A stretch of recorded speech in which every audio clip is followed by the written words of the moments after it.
Pain, an unpleasant sensory and an emotional experience associated with actual or potential damage. Pain is that emotion that lingers even after the moment. Pain is that ache that hides behind a smile. Pain and its aftermath. A lot of people find it difficult to talk about their pain, basically because most of them usually blame themselves for the pain inflicted on them. And sometimes the incident that caused the pain is usually something of shame to them. Some just feel so uncomfortable talking about it for no particular reason. Some just withdraw and just decide to keep it to themselves. Pain is something that if it is not shared, if you don't share the pain, you bottle it in, it will turn you to something else. It can change your personality. For me, the pain I went through right from childhood made me become a angry person. As a matter of fact, whenever I'm angry, it's not anger, it's actually rage. I started experiencing pain when I was 6 years old through child molestation by a neighbor when I was staying in my grandma's place as a child. I didn't even know I was going through pain because I didn't really understand it. It's as I grew up and other things followed that I was able to understand that okay, I was going through pain. I just couldn't explain it. By the time I clocked 8 years again, under my father's roof, it happened to me again, twice. And my molester was using knife to threaten me that I shouldn't speak to anyone about it.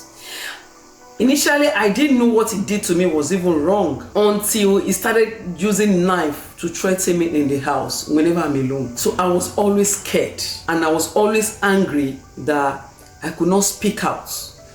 And there was nobody to even talk to because my mother was not there. It was in my stepmom's house. And my dad was always going to work. My stepmom was not always around as well. There was nobody I could talk to. And I couldn't talk. I was always afraid. I was always scared. I was always angry. Every time my face was always strong and tight because I was going through a lot as a child. Until the day my dad took me to another school, which happens to be a boarding school, and it became an escape route for me. So today we are going to talk about pain and its aftermath. But before then, I want to quickly address some of us that are fond of downplaying people's feeling. You know, when somebody is feeling pain in a particular way and you look at it like this thing that you are getting angry over or you are pained over is a little thing, it's not a big deal. I've been through it too and I was able to cope. Why are you making a mountain out of a mood? My dear, no. You don't do that. There is no measurement to pain. There is no small pain, there is no big pain. That you went through a particular thing and you were able to cope with it does not mean another person should be able to cope with it because we are wired differently. Show empathy. Don't try to silence the person's voice. That you went through it and you coped with it does not mean another person can cope with it because we have different temperaments. And mind you, we are from different foundation, different family. Even if you are of the same family, does not make it right for you to downplay the person's feeling. Every pain is validated. Every pain is validated. So don't validate another person's pain or feeling. I just say to quickly address that. So today, I want us to talk about pain. There are some pain that is not caused by us, but handed over to us through betrayal, through disappointment, through child molestation, sexual abuse, emotional abuse, verbal abuse. You know, this and so many things can cause pain that are invisible. Even the pain carrier cannot see the pain, but you can feel it in your soul. And whenever you feel pain and you are not able to talk about it, it gets you angry. It's not you that's actually angry, it's your soul that is angry because your soul is feeling cheated. Your soul is feeling silenced, like your voice is not heard. Especially when the perpetrator, you know it's quite alright that this the perpetrator or your offender will not receive justice or judgment to what he or she did to you. So there's a way you feel in your soul, in your mind. You are angry that something was taken from you, be it your innocence, your rights, or whatever it is. So when you don't get justice, there's a way you feel. When you are not able to speak out, there's a way you feel. So these are the things caused by pain to anyone going through it. But I'm going to tell you today that you are validated. In any way you feel or in any way you react based on the pain you are going through, I want you to know that you are validated. You are not doing too much. Don't let anyone deceive you that you are doing too much by reacting the way you are reacting. You are not. You have every right to react in any way you want to react. Nevertheless, you need not pretend that what happened, that the incident did not happen to you. Because if you truly want to heal from this pain, you must acknowledge that that incident happened to you. Don't deny it. Don't pretend it did not happen to you. If not, you will not receive healing from it.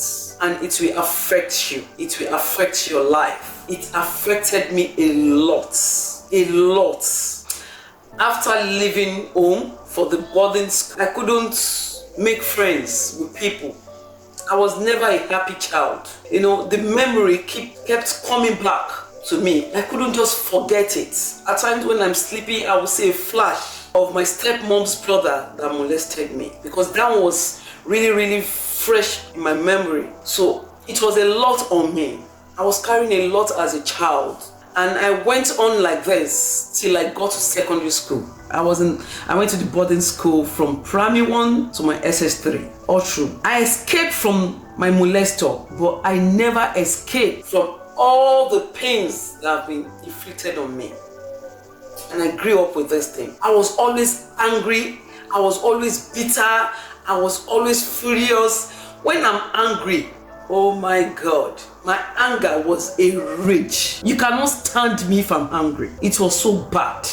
Nobody could be my friend. I was not even interested in having friends. I was more or less a loner growing up, sort of. Yeah. I like crawling into my shell and being alone. And naturally, it's now as I grew up, now that I've grown, that I understand that, okay, I'm actually a friendly person. I'm not someone that I like to keep to myself. But in those days, my formative year, I was always keeping to myself because of the pains that were inside of me, and I couldn't talk to anyone about it. So when you bottle it in, there's a way pain deal with you externally. You know, it's on the inside, but it will come out and you transfer aggression to people around you if it is not treated.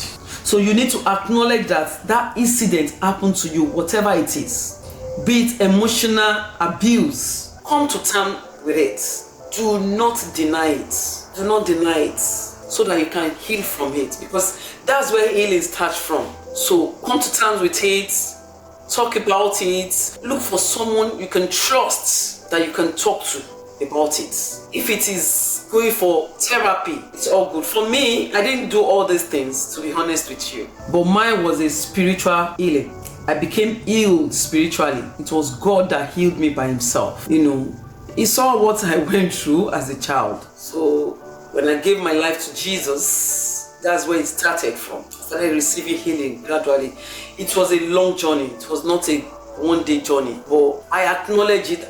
I went to God. I cried to him to take away the pains I was feeling, because it was affecting my relationship with people. I became more or less like a monster. I wasn't friendly at all. Another thing is, I hated men growing up. So each time any man come towards me, I was always afraid. I was always scared. I always run away. I never liked having anything to do with them. These are the things my own pain brought to me. I don't know the kind of pain you are going through. My own is sexual abuse. I don't know what yours is. But all I know is pain is pain. There is no small pain, there is no big pain, and you are validated. When anyone inflicts pain on you, the devil is actually targeting you because of what you carry. For you to achieve purpose in life, you have to be emotionally sound, You have to be mentally sound. You have to be psychologically sound. You have to be spiritually sound for you to be able to achieve your God-given purpose. Devil knows all these things. So he will attack you from the place of your emotion because he's trying to get to you through your self-worth, for you to lose your self-worth, for you to feel like you are not dignified, thereby giving you a low self-esteem and making you to lose your confidence. So whenever you remember the incident that happened to you, know that the devil is actually attacking your destiny. That is why you must now learn to acknowledge the incident, then let go of the pain by firstly forgiving the perpetrator, the one that offended you. If you find it difficult to forgive, because I know it's difficult at times to forgive, talk to God about it, because forgiveness is necessary. So no matter how painful it is to you, I want you to know that you are validated. But please try to forgive. Your healing starts from forgiveness. So what are the invisible aftermath of pain? Pain leads to silence, it leads to shame, it leads to lack of trust towards people, it leads to anger, it leads to bitterness, it leads to emotional numbness, and even sometimes self-blame. These are the things I went through myself. I've told you how bad my anger became as I grew up. Then crawling into my shell, that was silence. I wasn't, associating with people. My social life became boring. I totally lost trust for people, especially men. I don't trust men, even up to now. I still struggle with it. Then emotional numbness. It got to a point that once something happened to me, the pain is there, but I became numb to the emotion that the pain brings to me. I was not saying it again. I was not feeling. It became a norm to me. Pain became a normal thing to me. Even after I left my father's house for boarding school, I still experienced 2 incidents of rape. One happened the very day I received my admission letter into the university. Armed robbers came to my house and I was alone and I was raped. Then another one happened again while I was in the university. I became raped again. But the last one, I can't say this is how I felt that day, but I remember vividly that I told God that this is the last that will ever happen to me, and this guy will suffer for it. And of course he did, because he called me after so many, I can't remember, maybe so many months. I was begging, I was telling me things have turned upside down for him, his business, everything packed up, blah blah, all those story. I was begging me to forgive him. Of course I forgave him. By that time I've given my life to Christ, so I forgave him because he didn't take away my own dignity. He didn't take away my dignity. He didn't take away the virtues God has installed in me. That's how I say it. So those are the aftermaths of pain. So when you find yourself getting unnecessarily angry or just unhappy or blaming yourself for something, just know it's the aftermath of pain that you've been through. So please, let's go. I am not downplaying your pain, but I just want you to know that for you to heal and move on in life, you have to let go so that it doesn't keep you in a spot.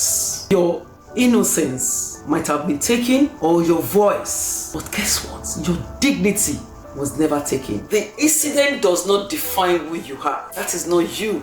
The devil tried to mess up with you, to steal from you, but there is no one that can take away whatever God has given to you. Allow God to heal you today. Forgive your offender and let the weights, the shackle of bitterness, the shackle of anger, the shackle of unforgiveness be loosed from you today by letting go. So, cheers to freedom today.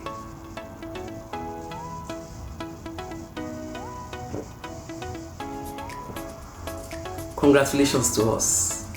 We are free. If you have decided to truly forgive your offender, or your perpetrator. So start a new life of freedom. Go conquer territories. Go conquer territories. Right? Go and achieve what you need to achieve. The devil cannot steal from you. No way. Don't allow it. If this video has blessed you, then share to other people to see it. Comment, hit the like button. Please subscribe.